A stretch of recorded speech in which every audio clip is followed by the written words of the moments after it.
Hi friends, ಈ chill ವೆದರ್ಗೆ ಏನಾದರೂ ಸ್ಪೈಸಿಯಾಗಿ ತಿನ್ನಬೇಕು ಅಂತ ಅನ್ನಿಸ್ತಾ ಇದೆ ಅಲ್ವಾ. ನನ್ನ ಮಕ್ಕಳಿಗೂ ಕೂಡ ಹಾಗೆ ಅನಿಸಿತ್ತು. ಸೊ ಅವರು ಬಿರಿಯಾನಿನ ಕೇಳಿದರು. ಬಿರಿಯಾನಿನ ಮಾಡ್ತಾಯಿದ್ದೀನಿ. ಹೇಗೆ ಮಾಡೋದು ಅಂತ ನೋಡ್ಕೊಂಡು ಬರೋಣ ಬನ್ನಿ.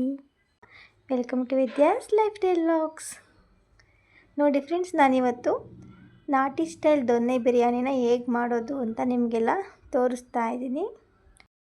ಈ ಬಿರಿಯಾನಿ ಮಾಡೋದಕ್ಕೆ ಏನೇನು ಇಂಗ್ರೀಡಿಯೆಂಟ್ಸ್ ಬೇಕು ಅಂತ ಹೇಳಿದ್ರೆ, ಒಂದು ನಾಟಿ ಸ್ಟೈಲ್ ದೊನ್ನೆ ಬಿರಿಯಾನಿ ಪೌಡರ್, ಒಂದು 3 ಅನಾನಸ್ ಮೊಗ್ಗು, ಒಂದು 4 ಮರಾಠಿ ಮೊಗ್ಗು, ಒಂದು 10ರಿಂದ 12 ಮೆಣಸು ಕಾಳುಗಳು, 1 ಸ್ಪೂನಷ್ಟು ಜೀರಿಗೆ, ಹಾಗೆ 1 ಸ್ಪೂನಷ್ಟು ಸೋಂಪು ಕೂಡ ಯೂಸ್ ಮಾಡಿ, ಮತ್ತು 4 ಪೀಸಷ್ಟು ಚಕ್ಕೆ, ಒಂದು 4ರಿಂದ 5 ಲವಂಗ, ಕಸ್ತೂರಿ ಮೆಥಿ, 1-2 ಪಲಾವ್ ಎಲೆ ಮತ್ತು ಏಲಕ್ಕಿ, ಹಾಗೆ ಇಲ್ಲಿ 1-2 ಟೊಮೆಟೊ, ಮೀಡಿಯಮ್ ಸೈಜ್ದು 1-3 ಈರುಳ್ಳಿ, 1 ಕಪ್ ಮೊಸರು.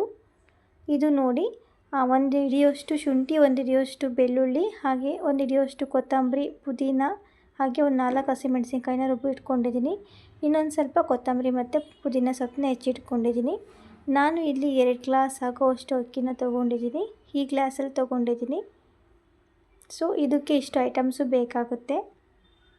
ಇನ್ನೂ ಜಾಸ್ತಿ ಮಾಡ್ತೀವಿ ಅಂದರೆ ನೀವು ಇನ್ನೊಂದು ಬಿರಿಯಾನಿ ಪೌಡರ್ನ ಯೂಸ್ ಮಾಡಬೇಕು. ನೋಡಿ, ಚಿಕನ್ ಎಲ್ಲ ನೀಟಾಗಿ ವಾಶ್ ಮಾಡ್ಕೊಂಡಿದ್ದೀನಿ. ಒಂದು ಅರ್ಧ ಕೆಜಿಯಷ್ಟು ಚಿಕನ್ ತೊಗೊಂಡಿದ್ದೀನಿ. ಇದಕ್ಕೆ ಮೊದಲೇ ಅರ್ಧ ಟೀ ಸ್ಪೂನಷ್ಟು ಅರಿಶಿನ ಪೌಡ್ರು ಹಾಕ್ಕೊಳ್ತಾ ಇದ್ದೀನಿ.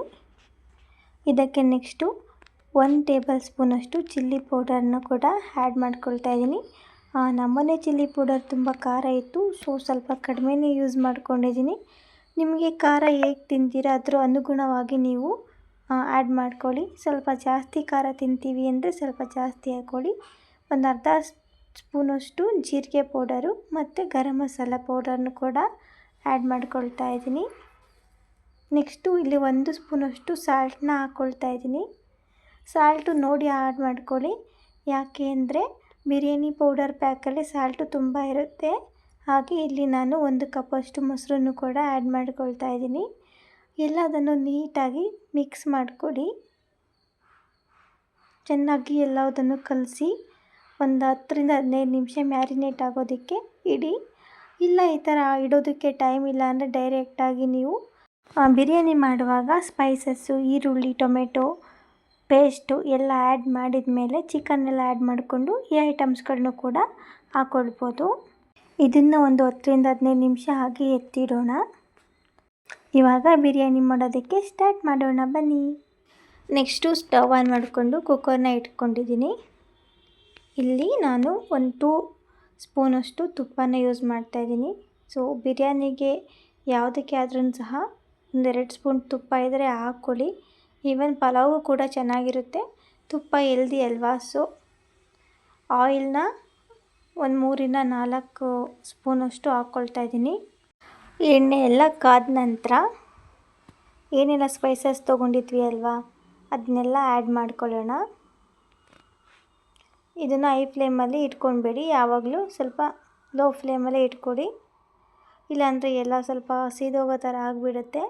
ಸ್ಪೈಸಸ್ ಎಲ್ಲ ಸ್ವಲ್ಪ ಕಲರ್ ಚೇಂಜ್ ಆದಮೇಲೆ ಆನಿಯನ್ ಕಟ್ ಮಾಡಿ ಇಟ್ಕೊಂಡಿದ್ವಿ ಅಲ್ವಾ, ನಾನು ಇಲ್ಲಿ ಒಂದು 3 ಮೀಡಿಯಮ್ ಸೈಜು ಈರುಳ್ಳಿನ ತೊಗೊಂಡಿದ್ದೆ. ಸೊ ಬಿರಿಯಾನಿಗೆಲ್ಲ ಈರುಳ್ಳಿ ಎಲ್ಲ ಜಾಸ್ತಿ ಹಾಕಿದ್ರೆ ಚೆನ್ನಾಗಿರುತ್ತೆ. ಇದನ್ನು ಗೋಲ್ಡನ್ ಕಲರ್ ಬರೋವರೆಗೂ ಚೆನ್ನಾಗಿ ಫ್ರೈ ಮಾಡಬೇಕು. ಇವಾಗ ಸ್ವಲ್ಪ ಫ್ಲೇಮ್ನ ಹೈ ಮಾಡ್ಕೊಳ್ಳಿ. ಈರುಳ್ಳಿ ಎಲ್ಲ ಚೆನ್ನಾಗಿ ಫ್ರೈ ಆಗ್ತಾ ಇದೆ. ಸೊ ನೋಡಿ, ಇದು ಇವಾಗ ಆಗಿದೆ. ನೆಕ್ಸ್ಟು ಟೊಮೆಟೊಸ್ ಕಟ್ ಮಾಡಿ ಇಟ್ಕೊಂಡಿದ್ವಿ ಅಲ್ವಾ, ಅದನ್ನು ಆ್ಯಡ್ ಮಾಡ್ಕೊಳ್ಳೋಣ. ನಾನು ಮೆಣಸಿನ್ಕಾಯಿನ ಆ್ಯಡ್ ಮಾಡ್ಕೊತಾ ಇಲ್ಲ. ಯಾಕೆ ಅಂದರೆ ಆವಾಗಲೇ ಪೇಸ್ಟ್ ರೆಡಿ ಮಾಡಿ ಇಟ್ಕೊಂಡಿದ್ನಲ್ಲ, ಅದಕ್ಕೇ ಮೆಣಸಿನ್ಕಾಯಿನ ಹಾಕ್ಕೊಂಡಿದ್ದೆ. ಒಂದು 4ರಿಂದ 5 ಹಾಕ್ಕೊಂಡಿದ್ದೆ. ಜಾಸ್ತಿ ಖಾರ ನಮ್ಮ ಮನೇಲಿ ಯಾರು ತಿನ್ನಲ್ಲ. ಇಲ್ಲಿ ಟೊಮೆಟೊ ಸಾಫ್ಟ್ ಆಗೋವರೆಗೂ ಇದನ್ನು ಫ್ರೈ ಮಾಡ್ತಾಯಿರಿ. ನೆಕ್ಸ್ಟು ಸ್ವಲ್ಪ ಪುದೀನ ಮತ್ತು ಕೊತ್ತಂಬರಿ ಕಟ್ ಮಾಡಿ ಇಟ್ಕೊಂಡಿದ್ವಲ್ಲ, ಅದನ್ನು ಕೂಡ ಆ್ಯಡ್ ಮಾಡ್ಕೊಳ್ತಾ ಇದ್ದೀನಿ. ಇನ್ನು ಸ್ವಲ್ಪ ಮಿಗಿಸ್ಕೊಂಡಿದ್ದೀನಿ, ಲಾಸ್ಟಿಗೆ ಹಾಕ್ಕೊಳ್ಳೋಣ ಅಂತ.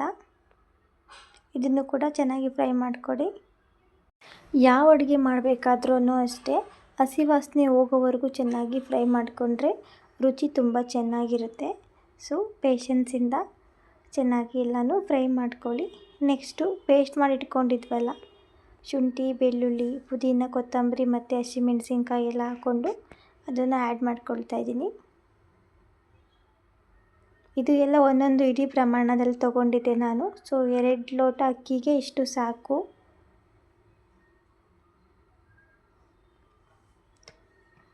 ನೋಡಿ, ಇದು ಸ್ವಲ್ಪ ಎಣ್ಣೆ ಎಲ್ಲ ನೀಟಾಗಿ ಬಿಟ್ಕೊಬೇಕು. ಆ ಥರ ಬೇಯೋವರೆಗೂ ವೆಯ್ಟ್ ಮಾಡಿ. ಇವಾಗ ಸ್ವಲ್ಪ ಫ್ಲೇಮ್ನ ಲೋ ಮಾಡಿ, ಇವಾಗ ತಲೆ ಹಿಡಿಯೋ ಚಾನ್ಸಸ್ ಇರುತ್ತೆ. ಸೊ ನೋಡಿ, ಇವಾಗ ಇದು ಎಣ್ಣೆ ಎಲ್ಲ ಬಿಡ್ಕೊಳ್ತಾ ಇದೆ. ಇವಾಗ ಆವಾಗಲೇ ಚಿಕನ್ನ ಮ್ಯಾರಿನೇಟ್ ಮಾಡಲಿಕ್ಕೆ ಅಂತ ಇಟ್ಟಿದ್ನಲ್ಲ, ಅದನ್ನು ಆ್ಯಡ್ ಮಾಡ್ಕೊಳ್ತಾ ಇದ್ದೀನಿ. ಇದನ್ನೆಲ್ಲ ಚೆನ್ನಾಗಿ ಮಿಕ್ಸ್ ಮಾಡಿ, ಸಾಲ್ಟು, ಚಿಲ್ಲಿ ಪೌಡ್ರು ಎಲ್ಲ ಆವಾಗಲೇ ಮಿಕ್ಸ್ ಮಾಡಿ ಇಟ್ಕೊಂಡಿದ್ದರಿಂದ ಸೊ ಇವಾಗೇನು ಆ್ಯಡ್ ಮಾಡ್ತಾಯಿಲ್ಲ ನಾನು. ಇಲ್ಲ ಅಂದರೆ ಈ ಟೈಮಲ್ಲಿ 1 ಸ್ಪೂನಷ್ಟು ಸಾಲ್ಟನ್ನ ಆ್ಯಡ್ ಮಾಡ್ಕೊಳ್ಬೇಕಾಗುತ್ತೆ. ನಮ್ಮ ಬಿರಿಯಾನಿ ಪೌಡರ್ನಲ್ಲೇ ಸ್ವಲ್ಪ ಸಾಲ್ಟ್ ಜಾಸ್ತಿ ಇದೆ, ಹಾಗಾಗಿ ನಾನು ಜಾಸ್ತಿ ಸಾಲ್ಟ್ ಯೂಸ್ ಮಾಡ್ತಾಯಿಲ್ಲ. ಎಲ್ಲದೂ ಹಾಕಿ ಆದಮೇಲೆ ಬೇಕಾದರೆ ಕಡಿಮೆ ಇತ್ತು ಅಂದರೆ ಸ್ವಲ್ಪ ಆಮೇಲೆ ಆ್ಯಡ್ ಮಾಡ್ಕೊಳ್ಳೋಣ. ನೋಡಿ, ಇವಾಗ ನಾಟಿ ಸ್ಟೈಲ್ ದೊನ್ನೆ ಬಿರಿಯಾನಿ ಮಸಾಲ ಪೌಡರ್ನ ಆ್ಯಡ್ ಮಾಡ್ಕೊಳ್ತಾ ಇದ್ದೀನಿ. ನಾನು ಇಲ್ಲಿ 1 ಬಿರಿಯಾನಿ ಪ್ಯಾಕ್ನ ಯೂಸ್ ಮಾಡ್ತಾಯಿದ್ದೀನಿ. ಸೊ 2 ಕಪ್ ಕ್ವಾಂಟಿಟಿಗೆ ಇಷ್ಟು ಸಾಕಾಗುತ್ತೆ.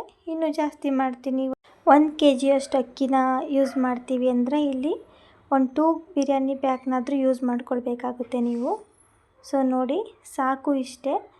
ಕರ್ಡ್ನು ಕೂಡ ಆ್ಯಡ್ ಮಾಡ್ತಾಯಿಲ್ಲ. ಆಲ್ರೆಡಿ ಚಿಕನ್ಗೆ ಕರ್ಡೆಲ್ಲ ಕಲಸಿಟ್ಟಿದ್ದೆ. ಸೊ ಇಲ್ಲ ಅಂದರೆ ಈ ಮೂಮೆಂಟಲ್ಲಿ ನಾವು ಕರ್ಡನ್ನ ಆ್ಯಡ್ ಮಾಡ್ಕೊಳ್ತಾ ಇದ್ವಿ. ಯಾವ ಸ್ಪೈಸಸ್ ಪೌಡ್ರು ಕೂಡ ಯೂಸ್ ಮಾಡ್ತಾಯಿಲ್ಲ. ಆಲ್ರೆಡಿ ಎಲ್ಲ ನೀವೇ ನೋಡಿದ್ರಲ್ಲ, ಮ್ಯಾರಿನೇಟ್ ಮಾಡಬೇಕಾದ್ರೆ ಎಲ್ಲ ಮಿಕ್ಸ್ ಮಾಡಿ ಇಟ್ಟಿದ್ರಿಂದ ಸೊ ಇಷ್ಟೇ ಸಾಕಾಗುತ್ತೆ. ಇವಾಗ ಸ್ವಲ್ಪ ನೀರನ್ನ ಹಾಕ್ಕೊಂಡು ಅದು ಚಿಕನ್ ಒಂದು 5 ಮಿನಿಟ್ಸು ಸಾಫ್ಟ್ ಆಗಲಿ ಅಷ್ಟವರೆಗೂ ವೆಯ್ಟ್ ಮಾಡೋಣ. ಈ ಗ್ಯಾಪಲ್ಲಿ ನಾವು ಅಕ್ಕಿನ ನೀಟಾಗಿ ವಾಶ್ ಮಾಡ್ಕೊಂಡು ಬರೋಣ. ನೋಡಿ, ಒಂದು 5 ನಿಮಿಷ ಹಾಗೆ ಕ್ಯಾಪ್ನ ಕ್ಲೋಸ್ ಮಾಡಿ ಅದು ಬೇಯ್ತಾ ಇರಲಿ. ನಾನು ಇಲ್ಲಿ 2 ಕಪ್ ಅಷ್ಟು ಅಕ್ಕಿನ ತೊಗೊಂಡಿದ್ದೆ. ಸೊ ವಾಶ್ ಮಾಡಿ ಕೂಡ ಬಂದಾಯಿತು. ನೋಡಿ ಫ್ರೆಂಡ್ಸ್, ಇದು ಕೂಡ ಸ್ವಲ್ಪ ಸಾಫ್ಟ್ ಆಗಿದೆ. ಇಷ್ಟಾದರೆ ಸಾಕು. ಇನ್ನೂ 1 ವಿಷಲ್ ಬರೋ ಅಷ್ಟರಲ್ಲಿ ಚಿಕನ್ ಎಲ್ಲ ನೀಟಾಗಿ ಬೆಂದಿರುತ್ತೆ. ಜಾಸ್ತಿ ಬೇಯಿಸ್ಲಿಕ್ಕೆ ಹೋಗಬೇಡಿ, ಇಲ್ಲಾಂದರೆ ಎಲ್ಲ ಕಲಸೋಗ್ಬಿಡುತ್ತೆ. ಅರ್ಧ ಬೆಂದಿದ್ರೆ ಸಾಕು. ಇವಾಗ ನಾನು ರೈಸ್ನ ಆ್ಯಡ್ ಮಾಡ್ಕೊಳ್ತಾ ಇದ್ದೀನಿ. ನಾನು ಇಲ್ಲಿ ಮನೇಲೇ ತಂದಿದ್ದ ಸೋನಾ ಮಸೂರಿ ಅಕ್ಕಿನ ಯೂಸ್ ಮಾಡ್ತಾಯಿದ್ದೀನಿ. ನೀವು ನಿಮ್ಮ ಮನೇಲಿ ಯಾವ್ದು ಅವೈಲೇಬಲ್ ಇರುತ್ತೆ ಅದನ್ನ ಯೂಸ್ ಮಾಡ್ಕೊಳ್ಳಿ. ಬಟ್ ನೀರನ್ನ ಆ್ಯಡ್ ಮಾಡ್ಕೊಳ್ಬೇಕಾದ್ರೆ ನೋಡಿಕೊಂಡು ಆ್ಯಡ್ ಮಾಡ್ಕೊಳ್ಳಿ. ಆಲ್ರೆಡಿ ಮೊಸರಲ್ಲಿ ಸ್ವಲ್ಪ ನೀರಿತ್ತು, ಮತ್ತು ಆವಾಗಲೇ ಅರ್ಧ ಗ್ಲಾಸ್ ನೀರು ಕೂಡ ಯೂಸ್ ಮಾಡಿದ್ದೀನಿ. ಸೊ ಇವಾಗ ಇಲ್ಲಿ ನಾವು 1 ಕಪ್ಪಿಗೆ 2 ಗ್ಲಾಸ್ ನೀರು ಅನ್ನೋ ಥರ 2 ಗ್ಲಾಸ್ ಅಕ್ಕಿಗೆ 4 ಗ್ಲಾಸ್ ನೀರನ್ನ ತೊಗೊಳ್ಬೇಕಾಗುತ್ತೆ. ಸೊ ಆವಾಗಲೇ ಒಂದು ಅರ್ಧ ಗ್ಲಾಸ್ನ ನೀರನ್ನ ಹಾಕ್ಕೊಂಡಿರೋದ್ರಿಂದ ನಾನು ಇಲ್ಲಿ 3.5 ಕಪ್ಪು ನೀರನ್ನ ಹಾಕ್ಕೊಳ್ತೀನಿ. ಇದೆಲ್ಲ ಚೆನ್ನಾಗಿ ಮಿಕ್ಸ್ ಮಾಡಿ. ಕೆಲವೊಬ್ಬರು ಫಸ್ಟೇ ನೀರನ್ನ ಹಾಕ್ಕೊಂಡು ಆಮೇಲೆ ಅಕ್ಕಿನ ಆ್ಯಡ್ ಮಾಡ್ಕೊಳ್ತಾರೆ. ಬಟ್ ನಾನು ಮೊದಲೇ ಅಕ್ಕಿ ಹಾಕ್ಕೊಂಡಿದ್ದೀನಿ. ಈ ಟೈಮಲ್ಲಿ ಸ್ವಲ್ಪ ನೀರು ಇರಬೇಕು ಅದರಲ್ಲಿ, ಇಲ್ಲ ಅಂದರೆ ತಳ ಹಿಡ್ಬಿಡುತ್ತೆ. ಅದಕ್ಕೆ ನಾನು ಆವಾಗಲೇ ಚಿಕನ್ ಬೇಯಬೇಕಾದ್ರೇ ಸ್ವಲ್ಪ ನೀರನ್ನ ಆ್ಯಡ್ ಮಾಡ್ಕೊಂಡಿದ್ದೆ.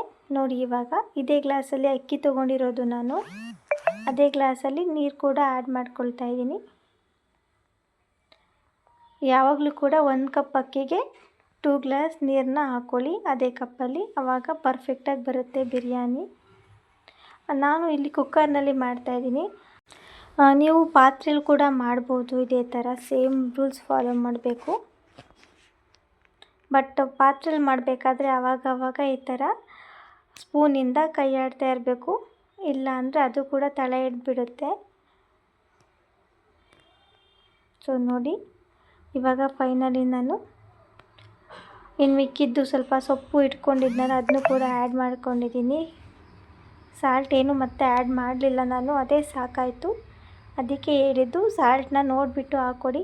ಸ್ವಲ್ಪ ಉಪ್ಪು ಕಡಿಮೆ ಇದ್ದರೂ ಕೂಡ ತಿನ್ಬೋದು, ಬಟ್ ತುಂಬ ಉಪ್ಪಾದರೆ ತಿನ್ನೋಕ್ಕಾಗಲ್ಲ ಅಲ್ವಾ. ಎಲ್ಲ ಚೆನ್ನಾಗಿ ಮಿಕ್ಸ್ ಮಾಡಿ, ಬೇಕು ಅಂದರೆ ಲಾಸ್ಟಲ್ಲಿ ಇನ್ನೊಂದು ಸ್ಪೂನು ಬೆಣ್ಣೆ ಅಥವಾ ತುಪ್ಪನ ಆ್ಯಡ್ ಮಾಡ್ಕೊಳ್ಳಿ. ಬೇಡ, ಇಷ್ಟ ಇಲ್ಲ ಅಂದರೆ ಸ್ಕಿಪ್ ಮಾಡಿ. ಇಷ್ಟೇನೆ ಸಿಂಪಲ್ ಬಿರಿಯಾನಿ ಮಾಡೋದು. ಇವಾಗ ಲಿಡ್ನ ಕ್ಲೋಸ್ ಮಾಡೋಣ. ಇದು 1 ವಿಷಲ್ ಬಂದರೆ ಸಾಕು. ನಿಮ್ಮ ಕುಕ್ಕರ್ ಏನಾದರೂ ತುಂಬ ಫಾಸ್ಟಾಗಿ ಬಂತು ಅಂದರೆ 2 ವಿಷಲ್ ಬರಲಿ. ಸೊ ನೋಡಿ, ಮನೆಯಲ್ಲೇ ಮಾಡಿದ ರುಚಿಕರವಾದ ನಾಟಿ ಸ್ಟೈಲ್ ದೊನ್ನೆ ಬಿರಿಯಾನಿ ರೆಡಿಯಾಗಿದೆ. ತುಂಬ ಚೆನ್ನಾಗಿ ಬಂದಿದೆ. ನೀವು ಕೂಡ ಒಂದು ಸಲ ಮನೆಯಲ್ಲಿ ಟ್ರೈ ಮಾಡಿ. ಹೊರಗಡೆ ತಿನ್ನೋದಕ್ಕಿಂತ ಆದಷ್ಟು ಮನೆಯಲ್ಲೇ ಮಾಡ್ಕೊಂಡು ತಿನ್ನೋದ್ರಿಂದ ನಮ್ಮ ಕುಟುಂಬದವರ ಹೆಲ್ತ್ ಕೂಡ ತುಂಬ ಚೆನ್ನಾಗಿರುತ್ತೆ. ಸೊ ಫ್ರೆಂಡ್ಸ್, ನಾನು ನಿಮಗೆ ಇವತ್ತು ನಾಟಿ ಸ್ಟೈಲ್ ದೊನ್ನೆ ಬಿರಿಯಾನಿನ ಮಾಡಿ ತೋರಿಸಿದ್ದೀನಿ. ನೀವು ಕೂಡ ಎಲ್ಲರೂ ಟ್ರೈ ಮಾಡಿ ಹೇಗಿತ್ತು ಅಂತ ಕಮೆಂಟ್ ಸೆಕ್ಷನಲ್ಲಿ ತಿಳಿಸೋದನ್ನ ಮರಿಬೇಡಿ, ಓಕೆನಾ? ಹಾಗೆ ಯಾರಾದರೂ ಇನ್ನೂ ಲೈಕ್ ಮಾಡಿಲ್ಲ ಅಂದರೆ ಲೈಕ್ ಮಾಡಿ. ಹಾಗೆ ಹೈಪ್ ಮಾಡೋದನ್ನು ಕೂಡ ಮರಿಬೇಡಿ. ನೀವು ಹೈಪ್ ಮಾಡೋದ್ರಿಂದ ನಮ್ಮ ವಿಡಿಯೋ ಜಾಸ್ತಿ ರೆಕಮೆಂಡ್ ಆಗುತ್ತೆ. ನಿಮಗೆ ಇಷ್ಟ ಆದರೆ ಖಂಡಿತ ಲೈಕ್, ಹೈಪ್ ಮತ್ತು ಕಮೆಂಟ್ನ ಮಾಡಿ. ಹಾಗೆ ಇನ್ನೂ ಯಾರಾದರೂ ನಮ್ಮ ಚಾನಲ್ನ ಸಬ್ಸ್ಕ್ರೈಬ್ ಮಾಡ್ಕೊಂಡಿಲ್ಲ ಅಂದರೆ ಚಾನಲ್ನ ಸಬ್ಸ್ಕ್ರೈಬ್ ಮಾಡಿಕೊಂಡು ಬೆಲ್ಲೈಕನ್ ಹತ್ರ ಆಲ್ ನೋಟಿಫಿಕೇಷನ್ ಆನ್ ಮಾಡಿಕೊಡಿ. ನಾನು ಯಾವುದೇ ವಿಡಿಯೋ ಅಪ್ಲೋಡ್ ಮಾಡಿದರೂ ಕೂಡ ನಿಮಗೆ ನೋಟಿಫಿಕೇಷನ್ ಬರುತ್ತೆ. Thank you for watching. Next ವಿಡಿಯೋದಲ್ಲಿ ಸಿಗೋಣ. ಬಾಯ್.